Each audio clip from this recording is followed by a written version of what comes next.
everyone, and welcome to Elections Daily's coverage of the congressional runoff in Texas's 6th district, which is pitting two Republicans against each other. Jake Ellzey, a state representative who sought the seat back in 2018 against Ron Wright, and Susan Wright, who is the widow of the late Congressman Ron Wright, who passed away earlier this year. We covered the seat, if you'll remember, in that highly contested primary. In the first round earlier this year, you had countless Republican and Democratic candidates running. In the end, though, Sanchez, the leading Democratic candidate, finished in third place, with Ellzey pulling the second place spot, locking the Democrats out of the runoff. It's also notable, as Eric noted in the last stream that we did, that Republicans took combined about 60% of the vote in what is otherwise only a Trump plus 3 district, so a fairly competitive seat. So we've got that lined up tonight. The district has 3 counties, Tarrant, obviously just a portion of Tarrant, and then Ellis and Navarro, so throw it off there. That's what we're watching. What does it do? So we've already got an early update, folks, unless this is a test error or reporting error, but it looks like Washington Post has updated it with the Tarrant County early vote. And folks, this is something incredibly interesting. Jake Ellzey has won, apparently, the Tarrant early vote by about 2% of the vote. He leads by about 302 votes in that regard, but it looks like Jake Ellzey has won the early vote in Tarrant. A big potential shift there, especially in Susan Wright's home county. Now, we know that Wright did much better on Election Day in the earlier first round. It could happen here, but Ellzey doesn't need to win Tarrant. He just needs to do well on it. Some people have him needing to do about 40 to 45%. And it looks like early vote has also come in from Ellis County, or at least potentially some type of vote where he is up 58 to 42 on Susan Wright there. And that makes more sense because he'll be basically like in the runoff or in the previous one. He will do better in these 2 southern counties, which are the minority of the district. But they're really, they're very, this is very, very good results for him. And this is something that I had heard from people in Texas beforehand, was that Ellzey was making it a lot closer than people had thought. A lot of the Susan Wright's apparently been fairly low on money. The Trump endorsement has been a big factor in her support, but she doesn't have the money. She's not been running as many ads. And many Texas Republicans have actually been irritated by the attacks that she has been putting out on Jake Ellzey. So if Ellzey were to pull this out, which is entirely possible or not possible at this point, I wouldn't be that surprised given what I've heard. We had the race favoring Susan Wright because all of the polling has indicated that Susan Wright had an advantage here, and we find it difficult to think. Yeah. But I should also add that when you look at Tarrant County, like Joe said, Ellzey really just needs to get at or above 40% here, because he only lost the runoff in 2018 by 4.3 points, yet he lost Tarrant County by 36 points. And Tarrant County makes up 44% of the district, so a little under half of the district in total. So, again, that's definitely a good result for Ellzey. It depends if he can pull that off once the Election Day vote starts to come in, but not a bad sign. And Tarrant County certainly will do better than he did in 2018. Yeah. And for those who are looking, we have RRH up on our end over here. They're tracking the election live. If you look at the Washington Post, obviously also has their results they're showing, which again, if the Tarrant results hold, that's a pretty big deal for Ellzey. If he wins Tarrant County, that basically seals the entire deal. So that's a really, really good start of this. And we'll go ahead and let Kraz comment on this as well. Yeah, so I was going to say, according to the Washington Post, assuming these numbers are correct, there's about 19,000 votes in right now. With special elections, it's always hard to tell. I did look back at the 2018 special election in Texas's 27th district, so that's the one around Corpus Christi. That race had 30,000 or about 31,000 total votes. So if this has 19,000 already, granted, this district is more heavily suburban, a lot of college-educated suburbs, so maybe we would assume more votes. But generally, if there's already 19,000 votes, and that's probably a pretty decent chunk of the overall vote total. So this is not nothing for Ellzey as well. And now there's additional votes in, according to Washington Post as well. 19,000 votes in, and Ellzey is now up by 6% in the race. He has 50% of Tarrant precincts are in. And then there's additional precincts that are in from Ellis County, about 50%. Navarro County is out. We expect Ellis and Navarro counties to again vote for Ellzey by larger margins. But this is very, very important if you're Ellzey. You want to hold that Tarrant portion down, win it, or at least make it close.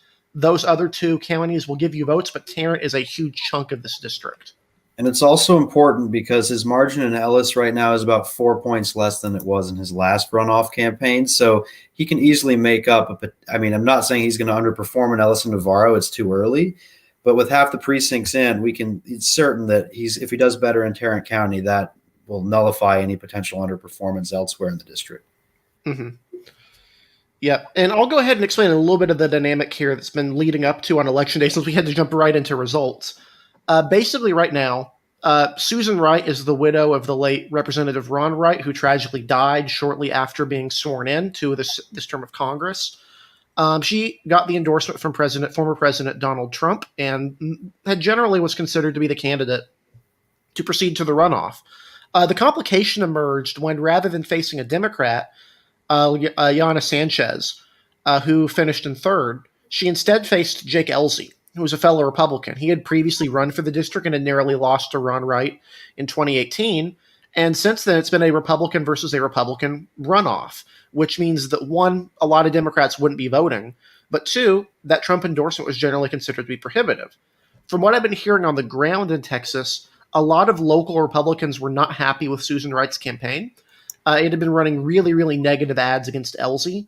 It had been saying things about Ellzey that they didn't appreciate. And also, she just wasn't raising a ton of money, whereas Jake Ellzey was raising money and getting endorsements from people like Dan Crenshaw and other high-profile Texas Republicans. Wright has had a Trump endorsement. But in terms of the momentum, it seemed to be there was some momentum going towards Ellzey towards the election day. Now, we didn't think this was enough to flip the race, given the polling, given the Trump endorsement, given the state of the race, but we knew this was a factor coming in. So basically what we're looking at right now is possibly the first failure of the Trump endorsement of this cycle. This is one of his high-profile endorsements, was endorsing Susan Wright in a crowded field, and it got her first place. But in this Republican versus Republican runoff, it'd be a pretty significant embarrassment for the former president if his chosen candidate loses, and it puts into problem potentially Ohio coming up next week, where you have another chosen Trump candidate, fairly low name ID, that's also running in a race there, except that's a Republican primary. That's not a jungle primary as far as I know. And that one's a really interesting race when you look at it, because Mike Carey is a political outsider, and that's why Trump endorsed him. He's an employee at the Executive Department of American Consolidated Natural Resources, which is an energy company in Ohio.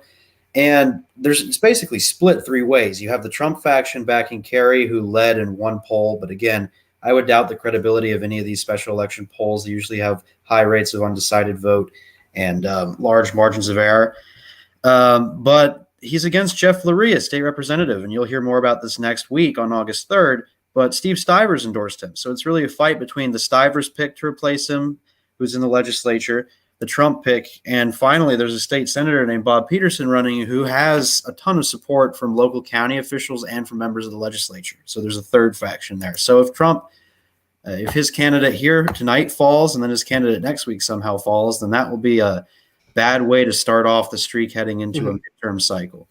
And actually, there's precinct results that are already in on RRH, thanks to Cine C9. I'm going to compare this to the Texas 6 election right here, because I think this is pretty important in terms of showing where these factors matter. One thing, if you're right, that you can look for at least, is that in all likelihood, Democratic voters who vote in this runoff are not going to be that much of the electorate, but they're going to vote in.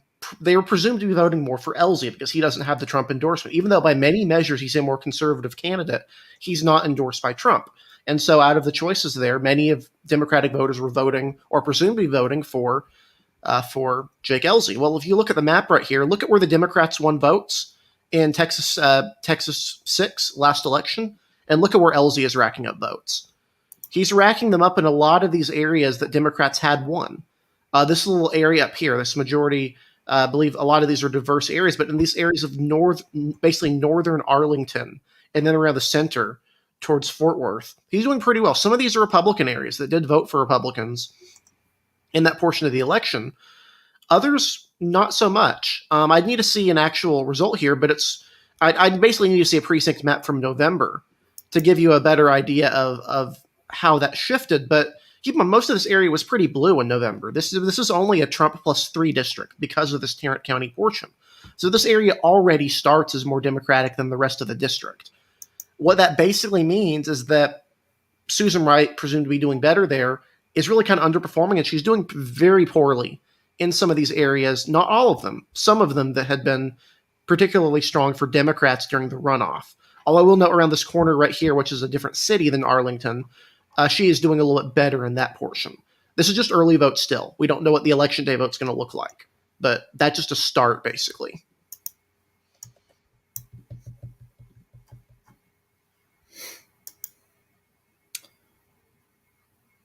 Yeah, and it's going to be interesting. So I think Joe has an. Do you have an update, Joe? Oh, okay. We're still waiting on Navarro County.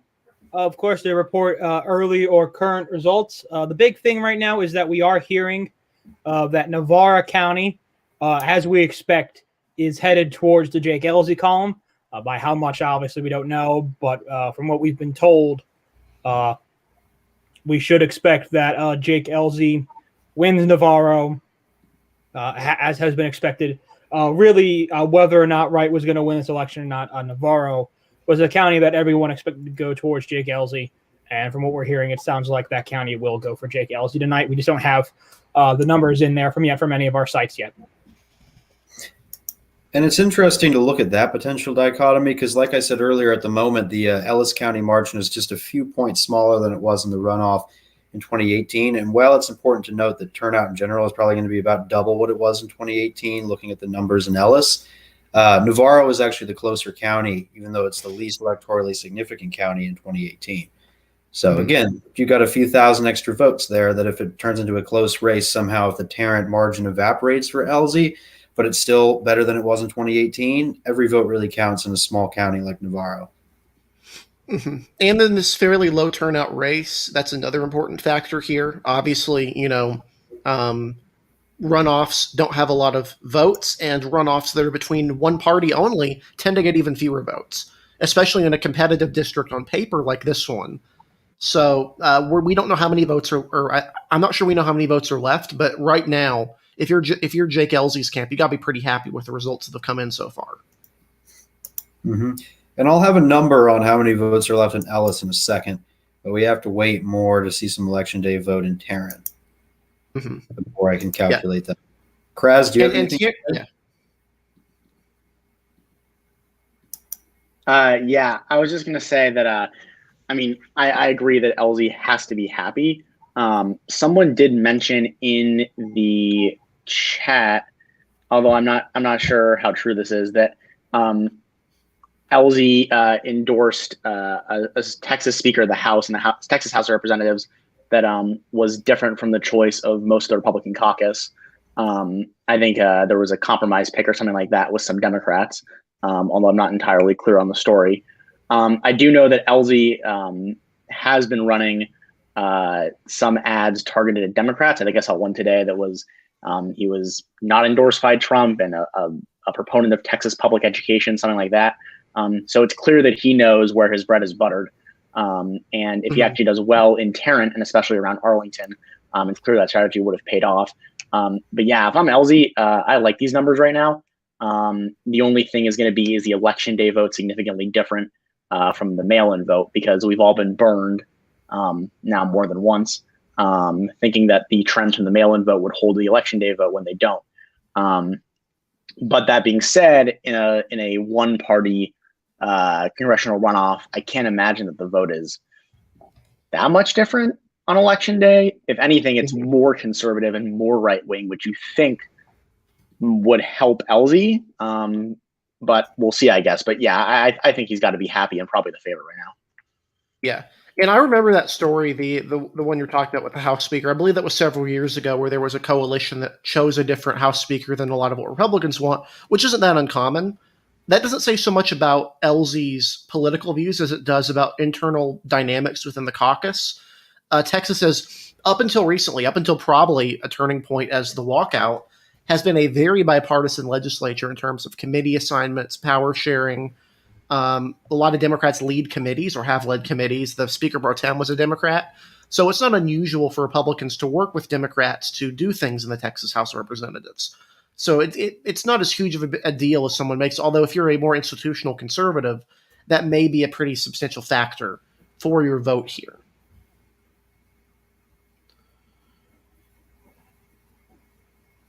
And I'm going to have those updated numbers on the remaining number of votes in just a couple seconds here. So in the meantime, I don't know, Eric, if you have anything else to mention, and then I'll present these numbers. Yeah.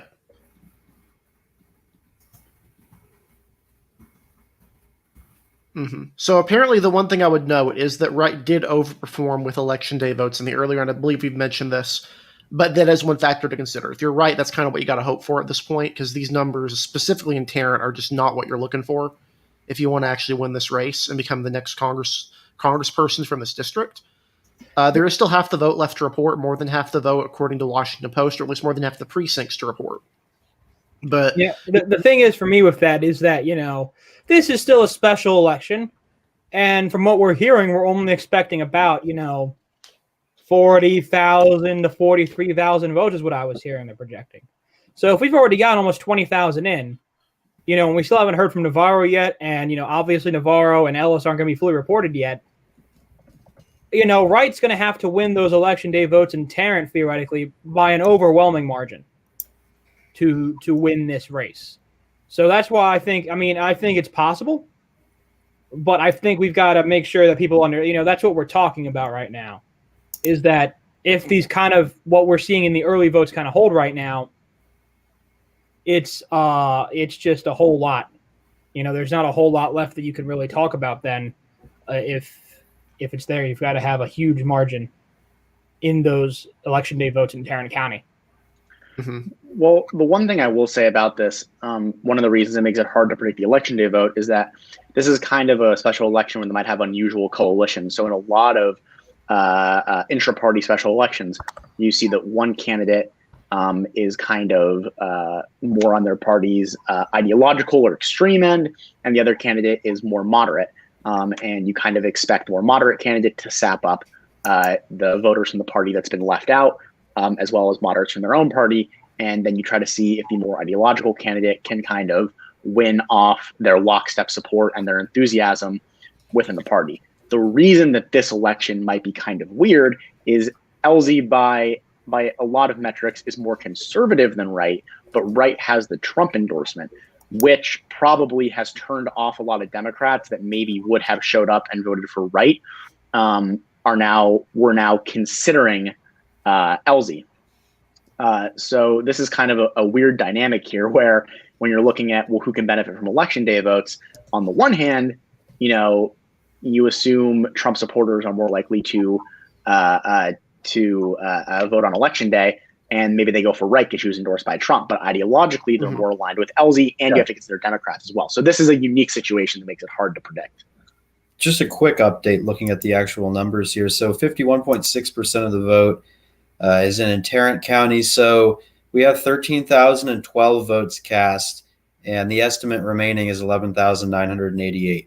And in Ellis, the estimate remaining is 6,892, roughly thereabouts. So we're looking total at about 18,000, 19,000 votes between those two counties that are still out, plus Navarro County, which in the 2018 runoff cast about 5,000 ballots, which if we look at doubling the result will probably generate about 8,000 votes this time, 9,000 votes. So in total, we're looking at around mid-20s to 30,000 votes left, most of which are in the Tarrant portion. So we're about halfway, excluding Navarro County, about halfway reported, essentially. Mm-hmm.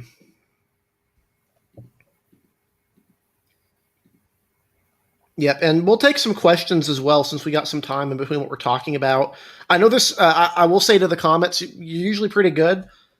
Keep it a little bit civil. Where I'm seeing a lot of talk about rhinos and all sorts of stuff. That's fine, but just don't do any name calling. We like to have a friendly sort of chat here, so don't be going after other people personally. This is just an election. There will be more elections to come. This isn't the end all. Just, be civil, I guess.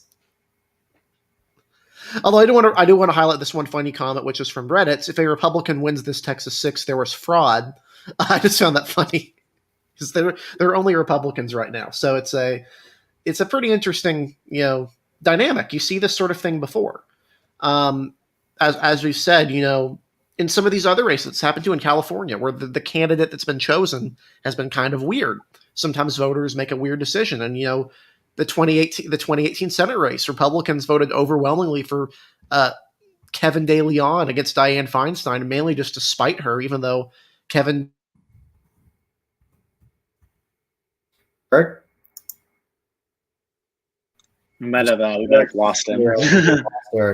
Eric looks frozen. So, Um, yeah. In the meantime, I'll until he's back, I'm going to answer another question here about the Ohio 11 special. So I mentioned briefly at the beginning a little bit about the Ohio 15 special. The 11th is more notable.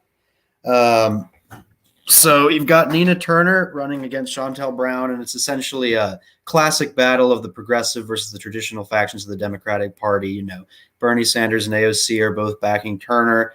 On the other side, Hillary Clinton and Jim Clyburn, the kingmaker of South Carolina for Joe Biden, are backing Brown. In fact, Clyburn's appearing in the final weeks this week with Brown on the campaign trail. And there have been mixed polling results. Overall, though, the trends that I've seen have shown Brown catching up and or taking the lead against Turner. But it's going to be a nail-biter primary because like any of these special elections, the polls are simply just not that accurate. Most of the time, they're conducted by internal groups or special interest groups that result, again, high undecided voters and relatively low accuracy rates with high margins of error. So that's going to be a dogfight primary.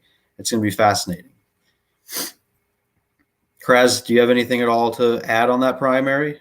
Add on the Ohio 11 primary. This is something where I think that I would be surprised if Brown pulls out the win. I know she has institutional support, but Turner's put in a lot of effort to kind of rally institutional support that maybe wasn't there for her previously. So she's gotten a lot of city council endorsements, local political endorsements. So I know the polls have tightened a little bit, but genuinely, I would be kind of surprised if she doesn't win the primary there. That being said, if Brown does better than maybe the Twitterverse expects her to, I also wouldn't be surprised. But I don't think she's going to pull off the win. But either way, that's just where I see it. Yeah.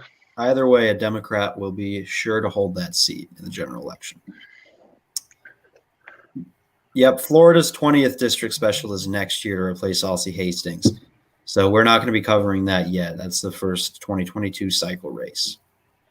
Someone also asked a question about redistricting. If we could, go ahead and answer that. Read that one. Yeah. So someone asked, JW asked, will the district be made safe on redistricting? The answer is probably yes. You can draw a competitive district that uses most of this district's Tarrant portion, and then you sweep up some more of Arlington as well as its suburbs. But that's not going to happen. If Wright wins, she does live in Tarrant, I think. Yeah. She lives in Arlington, I think, actually. So that might complicate it a little bit, but I think likely, or almost certainly, it's going to be basically a tentacle to some of the blue parts of Arlington and straight out to the rural areas south of the Dallas metropolitan area. It is not going to be winnable for Democrats after 2022, which actually was something that came up when they got locked out, as a lot of Democrats said, well, it's a bummer, but it's not like we would have been able to hold it after the redistricting numbers come in. So, so basically, it will be made safe R, most likely. Do you have an update, Joe? I don't have an update right now. Obviously, we're still waiting on Navarro numbers to fully come in. I've got both Decision Desk and Washington Post pulled up. We've got nothing there from Navarro County yet, nor does it look like any election day vote yet. So we're probably still. I'm kind of guessing that 8:30. We'll probably see something. That's usually how it happens. It's how it happened in 20 in the first round. So I kind of expect it to be here that we'll probably see some 30-minute timers here. So I expected 8:30 to see an update. And I think that's when we'll probably see hopefully some election day vote, and I would guess Navarro early day vote or early vote to come in. Yeah, sorry about getting off, guys. I've had a power flicker here. We've had a little bit of some storms that have been knocking out our power for a couple seconds. Here, Eric, why don't you finish your point, and then I'll answer the other two questions. I forgot my point Oh, was, you to did? be honest. Oh, in that case, we can go around the horn on this, but my submission to this personally at the moment is the Missouri Senate primary 2022, just because it's literally everyone and their mother is going to be running for the seat of Roy Blunt. And it is even more of a meme than Ohio at this point. And I only say it's going to be a close primary because we've had two polls conducted by Remington, the Republican internals. They actually have a decently good margin of error, about 3%. So I would say fairly decently accurate, but 20% undecided. The two of them showed, the first one showed Greitens just against Eric Schmidt, the Attorney General of Missouri, and then they added in Mark McCloskey and Vicky Hartzler into their second poll, and Greitens had only about a 9-point lead over Schmidt. But to go through the full list of candidates here, to just show you how big it is, Eric Greitens, the former governor of Missouri, infamous at this point, as you all know, and we don't have to go into the full details on that, is running. Vicky Hartzler, who defeated Ike Skelton in 2010 and represents the 4th District, which is in western Missouri, is also running. Mark McCloskey is running. You may remember him from the 2020 RNC, and then prior to that, the St. Louis gun-toting controversy, where he appeared pretty much all over the internet as a meme. Then you have Eric Schmidt, the Missouri Attorney General, formerly the treasurer and in the state Senate. And it gets worse in terms of having to remember all the candidates. You have Scott Fitzpatrick, the state treasurer, who's preparing to announce. And then you have 3 members of the congressional delegation who are interested in running. Billy Long from the 7th District and Jason Smith in the neighboring 8th District in Boot Heel. So they're both interested in running. So we could potentially we're going to have a packed primary. So that's the race I'd recommend. I'm not sure if you guys have other races. Yeah, I would follow that one, and it's such a ridiculous race because the legislature is actually considering instituting a primary runoff if a candidate fails to get a certain percentage of the vote, because that's quite possible someone could win this sort of thing with 25-30% of the vote, which they don't want. They do not want a repeat of 2012, albeit it's a redder state than it was then. Yeah. For me, I think if you're going to look at a Democratic primary, you got to go with, I think, Pennsylvania. The theoretical Lamb versus Fetterman matchup would certainly be one to watch. It'd probably be one of the closest primaries since the Specter v.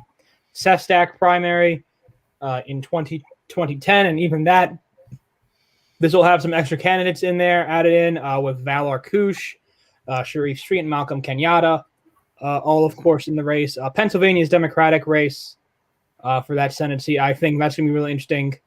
When we look at it here, I think this will be really fun. I think, especially once Connor Lamb hops in, that's gonna be that's gonna be a big race to watch, and I think it's gonna be pretty expensive for Democrats. Eric, what about you? North Carolina? Yeah. Any thoughts? I think North Carolina has kind of fallen under the radar, which is pretty weird. Historically, we usually have either the most expensive Senate race in the country or close to it. And this time, I don't think it will be.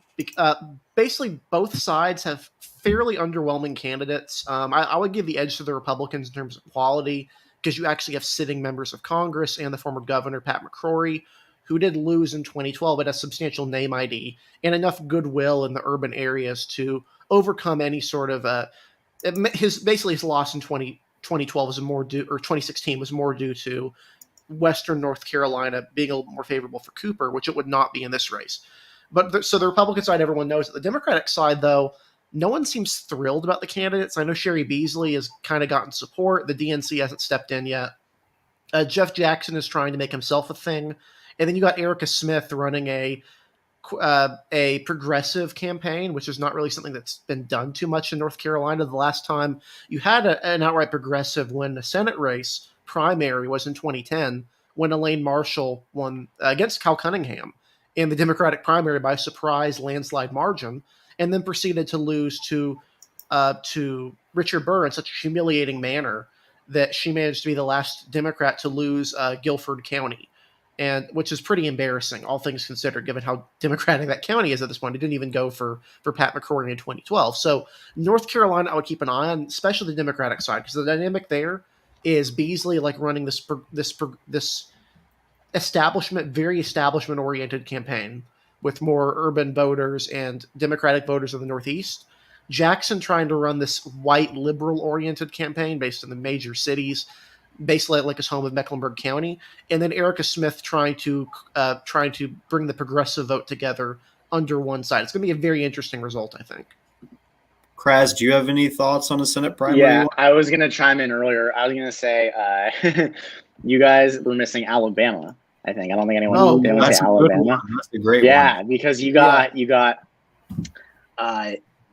primaries in Alabama. I think there are multiple factors here. You got Katie Britt with the establishment support, and despite being Alabama being a very Trumpy state, a lot of the primary votes come from places like Jefferson County, Shelby County, Baldwin County, these places that are a little bit more establishment friendly and might react well to a Shelby endorsement. And also the fact she was Shelby's chief of staff. And Britt has a ton of money. She's very formidable. But Mo Brooks has been running the Trumpy campaign. And the key with Brooks is that, one, he's running a very Trumpy campaign. He can probably sap up a lot of those hardcore Trump voters. But also, primaries in Alabama tend to be decently geographically polarized. And he's from the Huntsville area, which means that he probably has a pretty solid base of support to start with, be a real nail-biter. Yeah. I would actually say, in my opinion, I don't think Mo Brooks is in a fantastic, enviable position. The RNC will almost certainly put in money to oppose him, but more importantly, Huntsville is a pretty terrible place to be running a campaign from in Alabama. Yeah. Basically, the population centers, the center population of the state is around Birmingham, the Black Belt areas, and then into Montgomery, and then the surrounding areas there. That is the population center of the state, and it's where a lot of the Republican votes from, especially the suburban areas. In 2020 Senate primary, the runoff there, Jeff Sessions won Montgomery. He won Mobile. The problem is he lost Birmingham and he lost Montgomery. You can't win a statewide primary just with Huntsville. It's also important to note that to this day, Richard Shelby is extraordinarily popular in Alabama. There's a ton of goodwill. And the message that Katie Boyd Britt is going to be running is not necessarily vote for me as a continuation of Shelby. It's you need someone in Alabama needs a senator who can be there for 40 years, which in some states, that's a pretty bad message. In Alabama, they've seen the benefits of having a strong seniority, bringing attention to a smaller state. That's what she's running on. That's the legacy she's going to try to continue. Whereas Mo Brooks is an older candidate who'll be there for maybe 1 to 2 terms at most, and also has never passed a bill in the House of any importance. And that's a problem. That is a major problem in a primary. Like Jessica Taylor mentioned, actually, if you want to go watch our stream we did on the report with them discussing the Almanac of American Politics, she noted that, like Kraz said, just how much money Katie Britt is bringing in. Not necessarily publicizing how much money she's bringing in, but it's an unknown truth that that's a lot of money, and that will give her an advantage in all respects, looking at how to actually operate the campaign against Brooks. And I mean, it's true, Huntsville isn't a good place. I'm not going to fully compare this to the 2017 primary, but I mean, he only won Madison County and then a neighboring county, I think Limestone, which is just Huntsville and the area surrounding Huntsville, essentially. The question is, can he crack open and appeal to more of Alabama, or will Britt just bomb the state with ads and take a commanding lead? Mm-hmm. Yeah, Britt's the one who has experience campaigning and winning. Britt has experience leading basically an operation like this that is necessary to win in a state like Alabama, I think. Kraz? Yeah, I was going to say one thing about Brooks is that I tend to think, maybe this is wrong, but I tend to think that when candidates lean, especially in competitive primaries, when they lean super, super hard into inflammatory stuff, not just like culture war issues, but inflammatory, like trying to get banned from Twitter, or like trying to get as much attention as possible. When you really embrace the all publicity is good publicity motto, I tend to think that your campaign internally does not think it's doing super well. I actually think that Brooks gets a lot of attention in the media and on Twitter for like, oh, look at this congressman. I can't believe like voters in Alabama are going to love this. I tend to view that as kind of a sign of weakness, that like if he's resorting to like super inflammatory Twitter statements, he's probably not doing so hot in his internals. Go ahead, Joe. We got a bit of a surprising number here, folks. It looks like some early votes from Navarro County have dropped in, and you would not believe it, but Susan Wright is in the lead there right now currently by about 150 votes. I don't know whether this is early vote or E-Day vote, but we've got some first numbers from Navarro. Susan Wright winning there 55-45. And is right this from now. DDHQ or from... This is from DDHQ. DDHQ is reporting 55-45 for Wright over Ellzey with 3% in Navarro County. Again, don't know. So that's what I've got right now, though. Ellzey's still in the lead in the district as a whole by about 5 points. My guess is that it's early vote only because it seems pretty unlikely that in the end Wright will be able to win Navarro County, just looking at the last election that Ellzey participated in. But maybe the coalitions have flipped. Who knows? We're just going to have to see. But really, we have, like Joe said, about half of the picture right now. We need the election day vote to paint the other half of that picture. And then we'll have a much clearer depiction of what's actually going on, because right now it's kind of chaotic. Mm-hmm. But thank you. Now I guess we can keep answering your questions and just have some casual election discussion while we wait for results.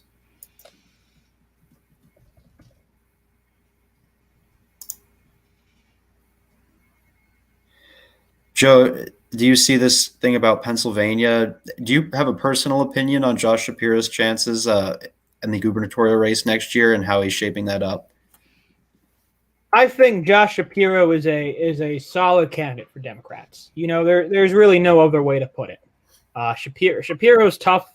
You know, he's tough to run against. You know, I don't. You know, the difference between running for a row office and then running for, you know, one of the big wig positions always brings in differences. You know, you've got that kind of going for him. I don't think he'll win Luzerne like he did in both of his attorney general runs. When he runs for governor. I highly doubt that, actually. I don't think his strength in the Northeast will be as good as it's been for his runs as attorney general. But the thing is, Shapiro is incredibly strong in those Philadelphia suburbs. We know he has strength there. He comes from there. It's rough for me to see him, you know, kind of really taking the lead on that. And, you know, it'll be interesting to see. There's a reason why I think it's lean D right now, because I think he'd be favored against the current Republican field. But it's certainly not a gone race by any means, and it'll probably be close again, like most Pennsylvania gubernatorial races are in an open seat in years like this. Mm-hmm.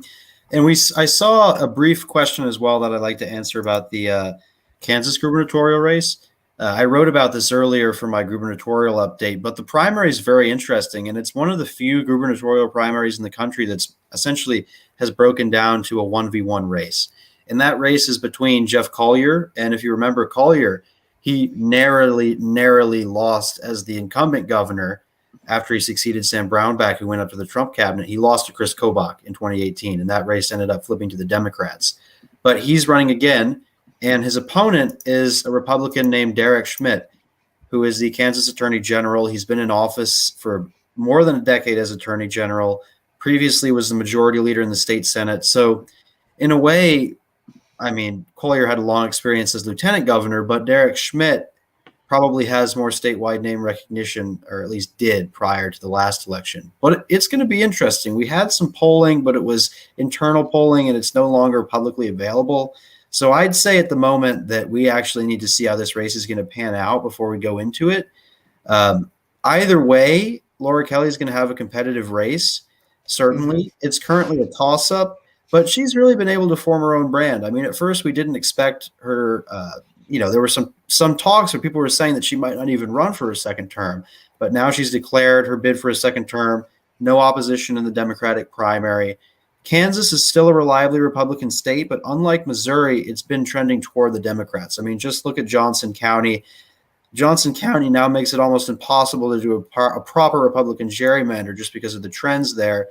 And even if you go further out into the state, you've seen parts of it that essentially Joe Biden has won for the first time. In fact, let me pull up the data there. But basically, it's going to be a close race. At the moment, we have it as a toss-up. If the environment ends up favoring the GOP, Kansas is obviously not Democratic enough yet to resist the national environment, but definitely don't count out somebody like Laura Kelly, because Laura Kelly is the incumbent, and in a way she's a good governor. And to answer you earlier to the audience, Riley County was the other county I had on the tip of my tongue. I couldn't remember. Joe Biden's the first Democrat in the history of the party to win Riley County. Mm-hmm. Historically Unionist Yankee County. I do want to answer one comment I had. What you saw here is that someone mentioning Kansas trending Georgia fast. I actually don't think that's the case. The problem with Kansas for Democrats is that with the white vote, you can only really top out around 60-70% in a lot of these suburban counties. Even if you're winning 60% in Johnson County, that's not enough to win statewide, especially with the bulwark of the rest of the state, which is still very, very Republican and vote rich. It's a state it's similar to Nebraska, where a good candidate could, it's actually a little bit better for them because there's some more historically tendencies of splitting tickets. But the problem with Kansas is, again, the red areas are so overwhelmingly, bruisingly red and are not getting any bluer. It's very, very hard to overcome that just by flipping Johnson County. All you've done is you've taken a 20-point county and turned it into 15, right? I mean, that's great. But you got to get over 40. 40% isn't that impressive. 41%. You got to get to 45% before you can start taking it a little bit more seriously, especially given the blunder of the Senate race there that ultimately turned out to be a failure. One could argue that the gubernatorial race last time was a fluke.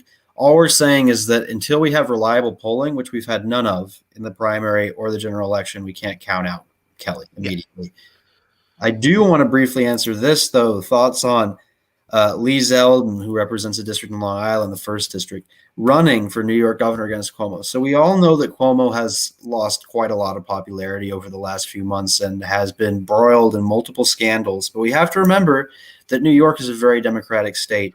And even if you do what Mark Molinaro did in 2018 and you fully unite that upstate Republican bloc, because Cuomo is certainly not popular in the upstate like somebody like Chuck Schumer or Kirsten Gillibrand, both of whom managed to win quite a few upstate counties in their last elections, I find it almost impossible to beat Andrew Cuomo. I really do, just because of the way New York is set up. Winning New York City and then the upstate bastions of Rochester, Albany, Syracuse, Ithaca, and Buffalo, essentially the rest of the remaining counties out there, even if they voted Democratic in the past, are just out of the question. I mean, it's not something you're going to see forming a reliable coalition for a Republican. It's very, very hard.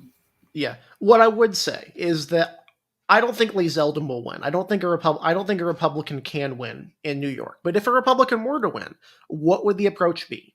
So the big thing to look at with Andrew Cuomo in his previous races, utterly dominant in downstate. And I don't mean utterly dominant in New York City. I mean utterly dominant in downstate. He's won Staten Island 3 times. He's won both suburban counties in Long Island 3 times, or aside from, I think he lost one of them in 2014. But basically, he has been dominant downstate. So how do you win in New York? 1, you do really good upstate. Republicans have done that for a while. They've been okay with that in the last 2 races. 2, you got to win Staten Island, and you got to win it by a lot. Zeldin could be appealing there. 3, you got to win Long Island, which he's from. He represents Long Island. He represents a competitive district in Long Island. You probably also got to compete with you got to also do well with the Orthodox Jewish vote, which, well, Zeldin is Jewish. And then on top of that, so basically his strategy for approaching a win would be, 1, he's trying to build up the downstate GOP. 2, he's the best candidate they have probably, even though he's very, very conservative.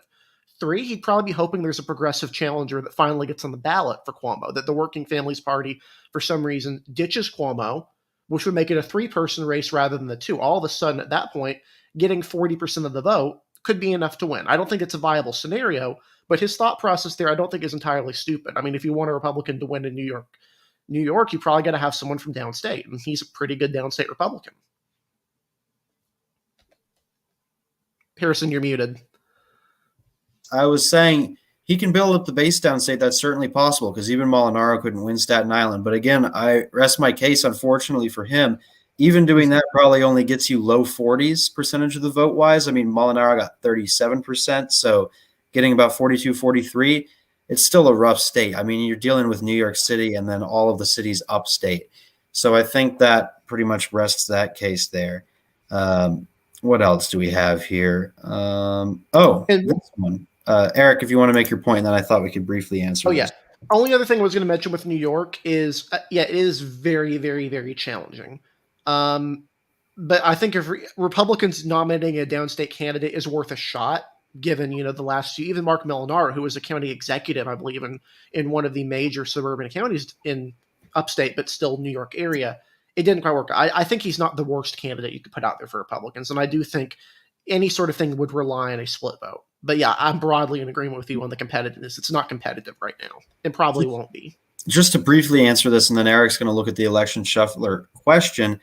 The Georgia Senate race is interesting because, like we mentioned earlier, Georgia is trending toward the Democrats at a much faster rate than a state like Kansas, to the point where it's becoming a tenuous position for Republicans there.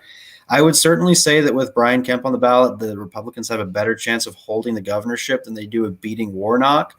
At the moment, the best Republican candidate, or the one that's gotten the most press attention, is Herschel Walker, the football player who's now an entrepreneur. But Gary Black, the agriculture commissioner of the state for about a decade, is also running. Ultimately, Walker has enough money to make it a race, especially in a good environment. The question is, what kind of Senate candidate will he be? Will he be a good Senate candidate? We don't really know yet. But he does have the money to make that Senate race possible. Mm-hmm. Yeah, and I would just I wanted to answer a quick question with the election shuffler. We get a lot of questions all the time about adding new features to the election shuffler. We are considering all of these. We have ideas as to how to improve the election shuffler. We know all of you guys love it. It's by far the most popular thing on our website. I mean, you guys literally go there every day, and the amount of attention it's gotten is great. So we're considering stuff like this. We're considering additions like adding towns to New England, adding all sorts of other things. What it requires is it requires time to get that data. It requires money on our part, which it's helped again by your support on Patreon. It's helped by your support just using the election shuffler to get this ad revenue. So basically, we're looking at these features. It's just a matter of time. It's a matter of money. It's a matter of our person who can deal with this sort of stuff having access to a computer that's not broken. We did make an update recently where you can export your maps now. So that is a minor update that was made. Mm-hmm. Where we are, although again, behind the scenes, we are definitely planning improvements and additions to the election shuffler to make it even better than it already is, because we know you guys love it so much. And now we'll throw it over to Joe, because we're supposed to get an election day vote drop that will account for the other half of the missing ballots and give us a clearer outcome in this race. Whenever those results come, I'm not sure. Yeah, I don't have it yet. So yes. Soon enough. Our Texas person is saying we've been told soon. We'll be waiting for Joe. But I'll let you know for sure when that comes. Yeah. Oh, wait, we have a Joe question here. Oh, Lou. Oh, well, Lou, the thing with the Pennsylvania gubernatorial field is that there is quite a lot of room for it to get better. I don't think Barletta's particularly the strongest candidate. Obviously, there's been a lot of questions now. Obviously, the thing about Doug Mastriano, the very populist Trumpy state senator from Franklin County, after a lot of rumors that he was kind of be the Trumpy candidate, apparently he's kind of made everyone mad in the state of Pennsylvania, and apparently has made Trump himself mad. So there are now rumors abound in central Pennsylvania that Doug Mastriano might not run even for governor. After months and months of rumors, there are now rumors that he might not even pull the trigger in 2022, which would give a lot of support to Barletta. He's certainly not a doom candidate.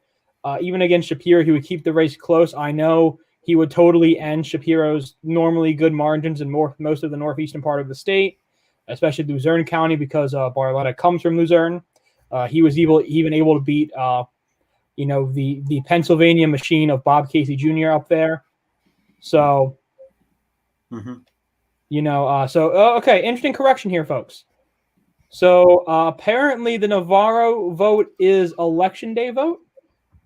I would not know. Very weird. If that means that the Tarrant and Ellis County votes are also election day vote, but they have to be mail. They dropped right as the polls closed. So unless they and it doesn't make a lot of sense that it would be a right victory in Navarro.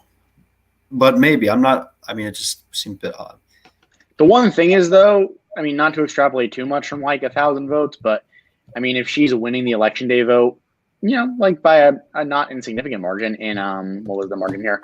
No, she's winning the election day vote by 10 points in Navarro, which is a pretty Trumpy rural county. She's got to like her chances in doing well in the election day vote in Tarrant, right? I mean, that's got to be a good sign for her. Mm-hmm. And I answered a Nevada. Oh, that's the wrong one. Answered a Nevada question earlier, but Nevada is actually a state where Republicans overall have two decent recruits, or inevitably will have two decent recruits going into 2022. And if it's a good environment, that bodes well for them, even in a state that has traditionally begun to lean Democratic. And that's Adam Laxalt, who lost a close 2018 race for governor, and Dean Heller, who lost to Jackie Rosen on the same day for Senate. So even though they both lost statewide races out of a pretty much measly Nevada bench, they're both pretty good candidates. I mean, Heller's keen on coming back and getting into the field again, and he's met with members of the National Republican Governors Association. So he certainly could be a formidable candidate for governor. Mm-hmm. One thing I would do is I would contest to the idea that Nevada is becoming reliably Democratic. I don't think the evidence backs it up. What it is becoming is it's becoming less elastic as a state. The thing is, though, since 2008, 2012, it's shifted right relative to the country. 2016 shifted right relative to the country. 2020, it actually shifted towards Trump. Actually did better in Nevada in 2020 than 2016. Now, he lost both of those times, but what that kind of shows in particular is it's a very close state, but it's kind of like the Democratic North Carolina. It's a tough state. It's a tougher state on paper, or it's a tougher state in practice than it is in theory for Republicans to win. What you need to win it is to do better in Clark County, which Trump did, but the problem is he did worse around Reno. Long term, though, if Republicans continue to gain in Clark County like Trump did, bring it within 5 points, that makes up for any Reno losses because Clark County is far more populous than Reno. So in a Republican year, I don't think Republican chances in Nevada are actually terrible. I do think, though, that Republicans will, Adam Laxalt has decent approvals.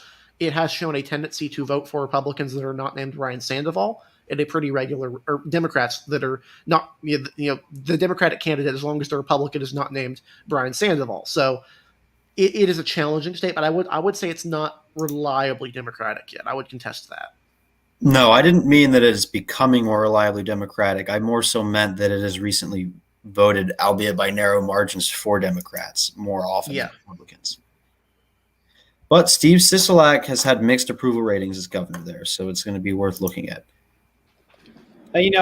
Catherine, I mean, he's had good approval results recently, Sisolak, but Catherine Cortez Masto, who's up in 2022, kind of has had these middling approval numbers, kind of similar to Maggie Hassan. And hers are kind of more lower on the lower end, both sides. So there's kind of room for Republicans to kind of, message against Cortez Masto, which I do think Nevada, I think more so than a couple of states than some people are putting more of attention to right now. I think Nevada is potentially going to be a very, very tight Senate race in 2022. And I think one that maybe more so than potentially Georgia, I think Republicans should be paying attention to. Just to answer this in one word, no, Murphy's not going to outperform Biden's margin of victory. The best he's going to do is exactly reflect it. But even in 2017, when Republicans were at the worst state of their popularity in my state, essentially, in terms of trying to win the governor's mansion, he's still underperformed Biden's margin of victory. So, yeah, it's true. We rate the race likely Democratic, and we don't think that Chiarelli is going to win unless something drastically changes in the next few months. But no, I highly doubt he's going to outperform. New Jersey's so inelastic that 57% to 41% for the Democrats is pretty much the simplest way I can explain it is that's pretty much every election. Even the Senate race, as you look at the Senate, it's been very, very pretty consistent. Much the same thing with minus a few changes. But no, he will almost certainly not outperform. I would much rather bet on underperformance there by the tune of maybe a point or two rather than overperformance.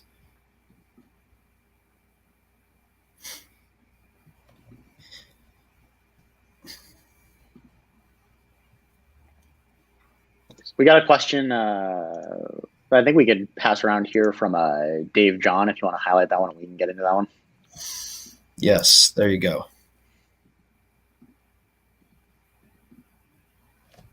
Yeah, so...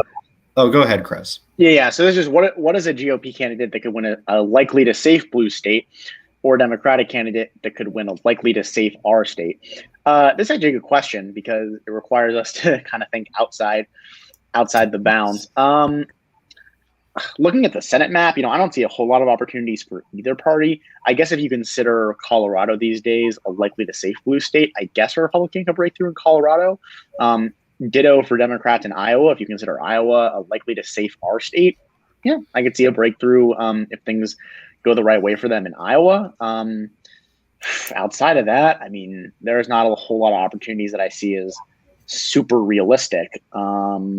Recruitment is a problem too. I mean, the Republicans don't have a chance in Colorado. Yeah, I have a couple of people who could do well in some statewide races. At least on the Democratic side. So, or on the Republican and Democratic side. So basically, you got to think, like Kraz is saying, you got to think outside the box, right? So, what are some states Republicans have had raw luck in, or Democrats have had raw luck in lately? So, like we're thinking solid states that go towards one party. When you're thinking about that sort of thing, I saw someone joking mention Susan Collins and Joe Manchin, but that's sort of the thing you need. I would say if you count New Mexico, Mark Ronchetti would certainly be a very viable candidate who could probably win some sort of a statewide race in a good Republican year. He did very, very well in 2020. He ran well ahead of Trump. And if the national environment had been more favorable to Republicans, he could have made that more of a race.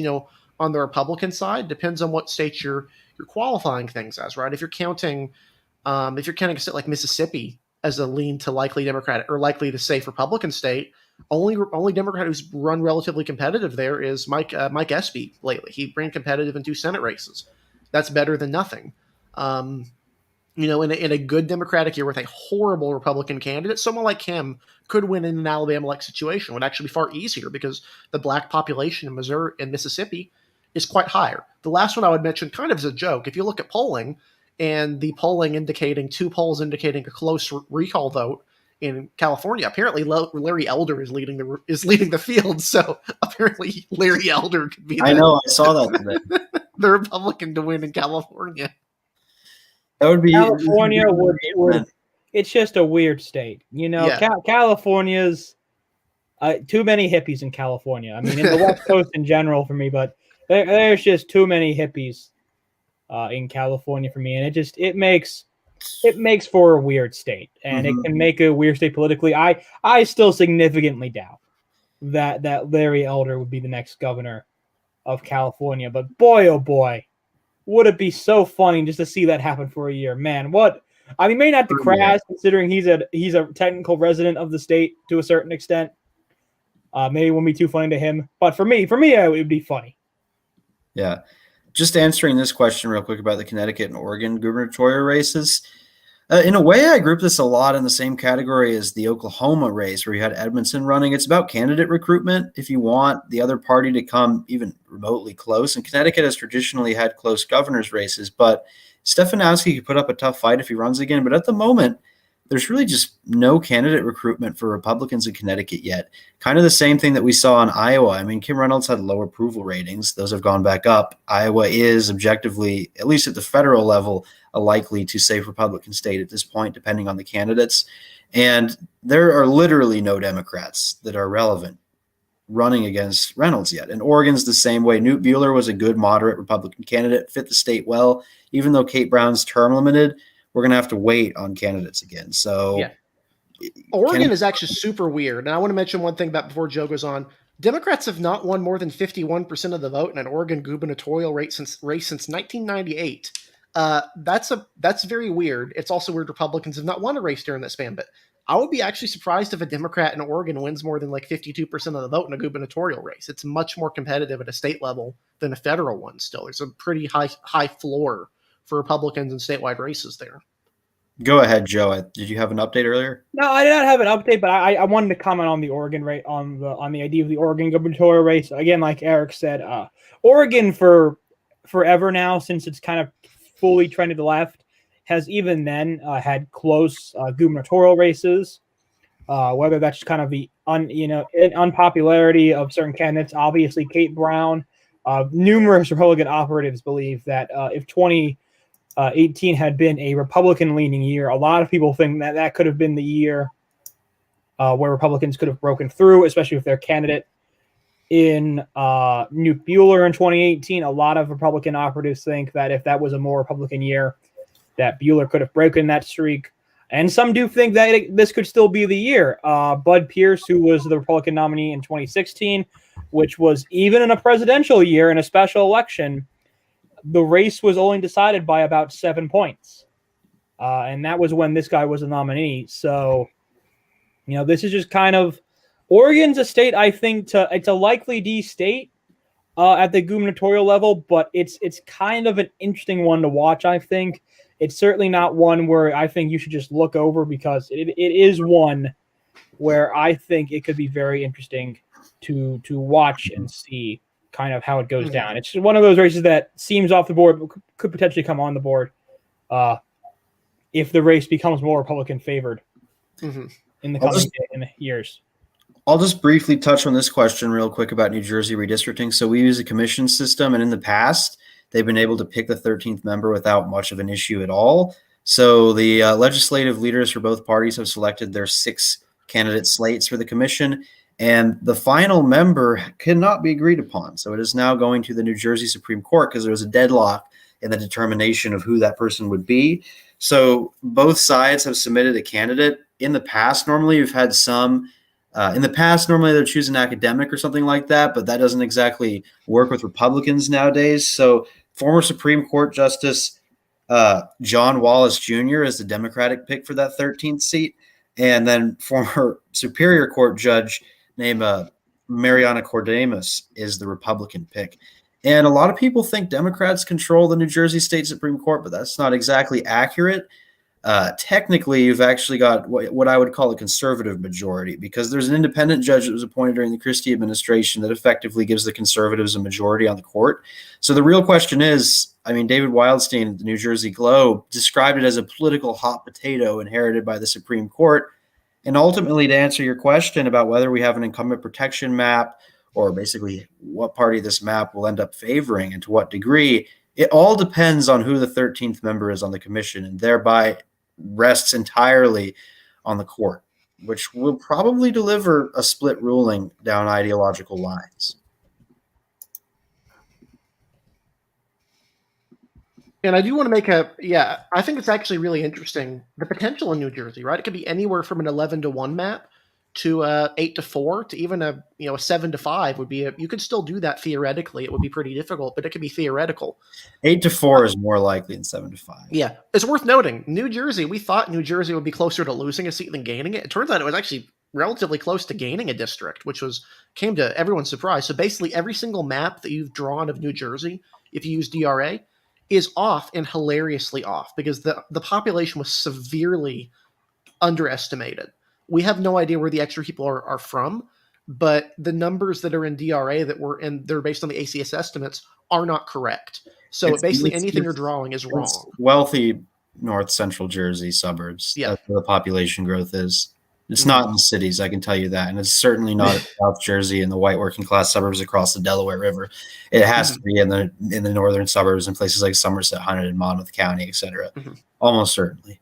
Yeah, this would actually be a good one. I want to put up Jonathan Reutenberg's question here, friend of the show. Also, I do want to highlight real quick, just before I do that, Cine C9 appears to be in the chat. We've been using his map. He posted an article about the New Jersey, I believe it was the Boughton, the Connecticut thing, the Boughton. Connecticut. Yeah, go read that. It's a good article. He's good on Connecticut stuff. He knows his stuff. But Jonathan Reutenberg's question: how is Maine gubernatorial looking right now? This is actually low-key one of the more interesting gubernatorial races, because the field's kind of already set. We know who the candidates are likely going to be. It's just a matter of what happens. To answer this question, I am biased, but I'm looking forward to my home state of New Jersey, pretty much just because of all the arcane things we have to take into account, even when drawing a map that's supposed to give a certain partisan advantage. Just looking at the awkward fact that Frank Pallone lives in Long Branch, hence the long tendril through Monmouth County all the way down there on the shore, or something like Hamilton in Mercer County, Hamilton Township, where Chris Smith lives, very out of the way from the Monmouth Ocean typical district of that, the way the 4th is set up. So that's me. I'm not sure if you want to throw it around the horn. We're probably all going to be biased towards our home states. I want to see Michigan. I have no idea what Michigan is going to do. The commission appears to be somewhat incompetent in terms of its membership. On the other hand, it's not politically biased. On the other hand, some of the consultants they've been bringing in to discuss things are a bit interesting, particularly the guy who was just drawing maps that were basically just circles and just circles everywhere without regard to township or county lines. Group chat name. Yeah, it would be very interesting if they were to go with a circles approach, because it would almost certainly be illegal. And people would complain, and it would look stupid, but it would please the mathematicians who would praise the beauty of the circles or something. I mean, I want to see what's going to happen there, because it's just genuinely ridiculous what could potentially happen in Michigan. We really don't know. Their commission is not nearly as qualified as California's in terms of membership. I've written before, 3 of their people who are on the commission either failed to write anything on their application, or their application was hilariously lacking. One of the members said they wanted every district to be perfectly divided 50-50 between Republicans and Democrats. This is literally impossible, and also literally illegal. But this is what's on the commission, so you got to work with what you got. So, to stop my rambling, it's going to be interesting. Before I answer a question about Kane Malinowski, I'm going to throw it to Joe and then to Kraz, because I want to hear your thoughts on what maps you're expecting. What's the map I really want to see? Quite honestly, I do really kind of want to see what's going on in North Carolina. I am interested to see what happens in North Carolina. I am interested in seeing how that process goes, what Republicans are going to try to do, which one of Deborah Manning or Deborah Ross are they going to draw out, or at least make an attempt to draw out? Mm-hmm. Obviously G.K. Butterfield, what does he want? A lot of people say he's going to try and get Durham County back into his district, because with it out of his district, I believe it was only like a Biden plus 8 or 7 district, I believe. Yeah, with a declining population that's almost certainly favoring Republicans in the long run. Yeah, so GK might be trying to look for bringing back Durham, which would hurt some of the Democrats in those areas, because that would kind of go back to the old norm of that seat. So I'm very interested to see what they do. I'm legitimately interested to see what they do in North Carolina, because I think there's a lot more question marks compared to my home state, Pennsylvania. I think there's a lot less question marks there than there are in states like North Carolina. Mm-hmm. And also what the court does, right? The Supreme Court. Before, I just want to mention this real quick before I go to Kraz, only because he mentioned North Carolina. Paul Newby basically controls what panel will decide redistricting lawsuits. It's quite possible he could stall litigation until after 2022, when Republicans could retake the Supreme Court. That's another wrinkle here. It's really, really weird. Mm-hmm.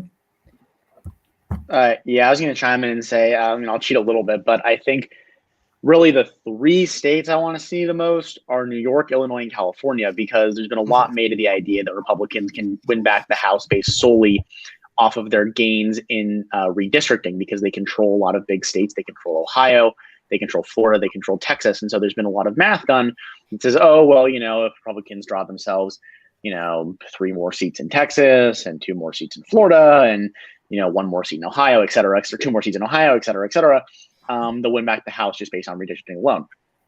One of the assumptions this argument relies on, though, is that California's, a truly independent commission, and New York won't kick out that many Republicans. The point is, I want to see how these big Democratic states draw their maps, because if they're really aggressive in kicking out Republican incumbents, Republicans could lose something like 4 or 5 incumbents in California alone if the map draw goes against them.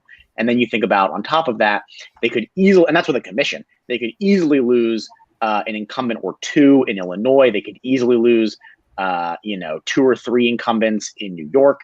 And so I'm interested to see that, because I think those 3 states really determine whether or not Democrats even have a fighting chance in the House come election day. Mm-hmm. And I'll briefly answer this question about Tom Kean versus Malinowski. So if you don't know, Malinowski's been in trouble with his investments. I'll put that lightly, but to the tune of millions of dollars worth of improperly reported tax fraud. But if we look at that race, it was very close, as you all know, in 2020. The district is Biden plus 11, the current seat.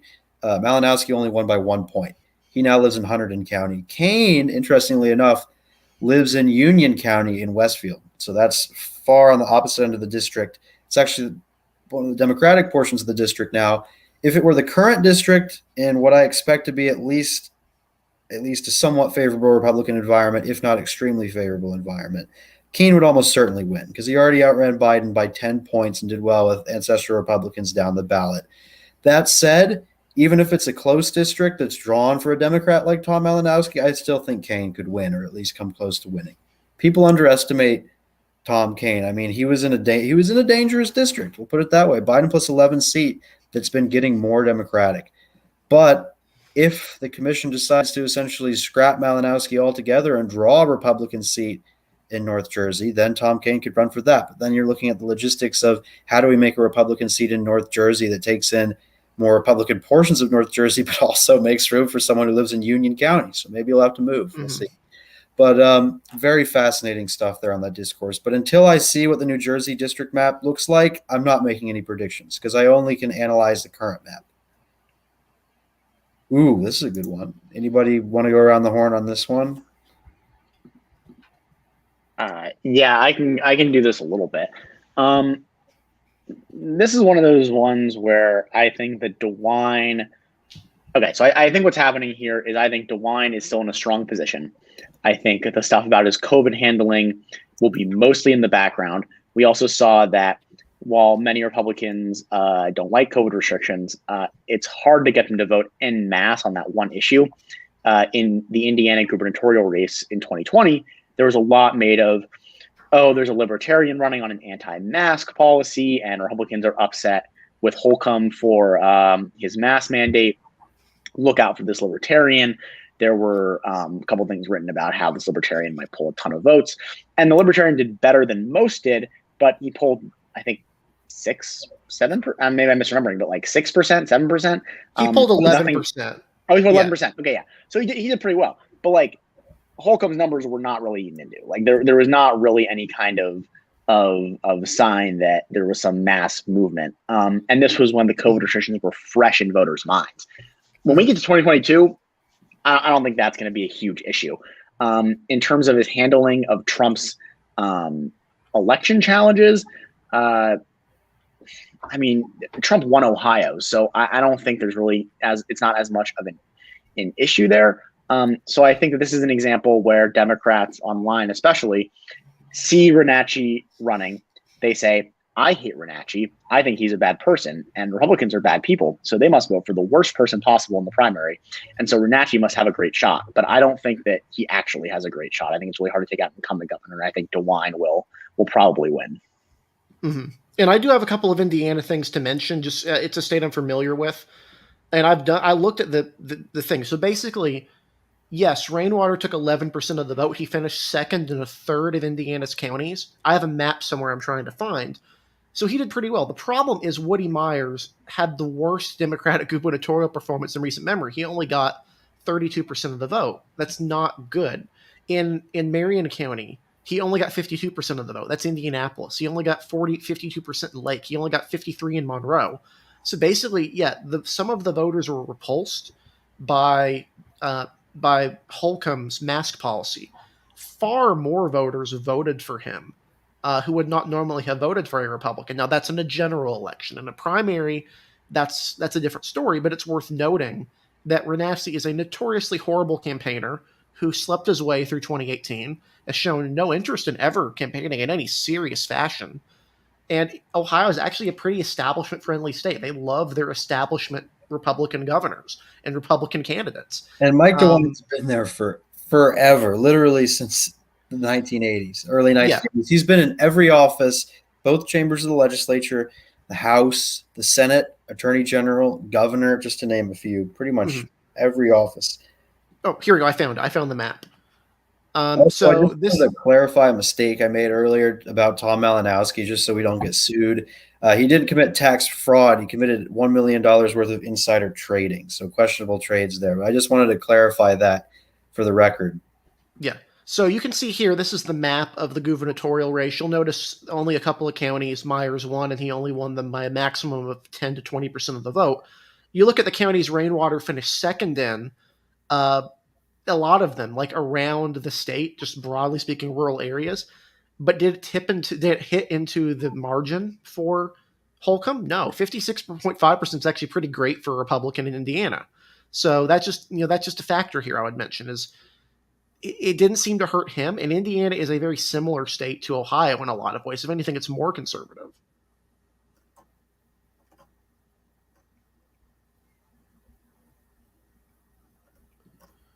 I do want to answer one more question. I don't want to hog all the time here, but I do want to answer one question about Sherry Beasley. Is she an overrated candidate? The answer is yes. The answer is yes. She is very overrated. She did lose, and granted, McCrory lost, but after McCrory lost, he didn't literally try to steal an election, which is what Sherry Beasley did. She decided after the election, it's a brilliant idea after losing by under 1,000 votes, to try and get county and state boards of elections to review only Democratic-leaning ballots that were rejected for not being filed properly or being illegal votes. That's a problem, and that's going to hurt her. I think Joe, his hand motions indicated something. Well, I was still muted there. I'm very sorry about that. I thought I had clicked the right button. But, anyway, as we still kind of wait for results, we've heard that it might be a while, folks. We might still have a little bit here until we get Election Day, a full drop here. When we do, it'll be a big drop. But, it'll be very interesting to see here. But I do want to let folks know, of course, if you're interested in what we do here at Elections Daily and continue to support us, we do have a Patreon that if Eric can go ahead and drop that link right now into the chat. We do have a Patreon with tiers of, I believe, $2, $5, and $15, if I'm correct in that, Eric. Yep. All with correct. Differing rewards and goals if you were to decide to take it. We also have a one-off donation availability on our website, where if you just want to make a one-off donation to the website, that is also always heavily appreciated. Mm-hmm. And I'll mention one thing. I want to mention the benefit, which is the big one in the 5th and the 15th. I know a lot of you guys like asking us questions. We're kind of limited in format to what we can do here. Our $15 tier, which is a lot, but it does help us and would help get us updates, does include a monthly hangout with staff members where you can ask us questions. $5 access to our Discord community where we answer questions on a regular basis from users. So if you're interested in that more regular basis, please consider it. You're under no obligation, just watching as support, but we would really appreciate your support, and it would help us grow and do more big things like the election shuffle. We have other things planned, which I think you really, really like. We just got to get them funded. We can't really mention them here, but we have some really, really cool ideas for projects, for tools that could benefit the election community and benefit how you understand elections. So that's just our very quick plug for the Patreon. Feel free to look at it, consider it. If not, that's fine. Just continue watching, and we thank you for your support. And any tier is appreciated. Mm-hmm. Yeah, any tier is always appreciated. And I do want to say here, folks, on another potent basis, obviously about a month and a half ago, we, along with another website at RHH, helped to try and do a crowdfunded poll for the New Mexico 1st special election. We are potentially in the near future looking, maybe not just with RHH, but potentially with another polling company, looking to try and crowdfund a poll for the Virginia gubernatorial election, of which, of course, polling there has been very limited. It will also include polling for the lieutenant governor's race, the attorney general's race, and a House of Delegates, generic ballot, similar to the one that C-Analysis and JMC polling did in early June. So if you guys are interested in, maybe helping us out with that, or if you'd be interested in us trying to complete that, please post that in the comments of this video. And maybe we might be able to start planning on that sometime in the near future. So that way, again, Virginia needs more polling data. It's a state that, to my knowledge, that not only is, of course, that I'm working in right now, but is one that is, to my knowledge, still a decently close race. A lot of things are happening right now. And it's important that we kind of get these continued updates on it for, I think, us who are interested in elections and also our selection and prognosticators. So, if you folks are interested in potentially helping us support that, please let us know in the chat so that way we know whether to go through with it or not.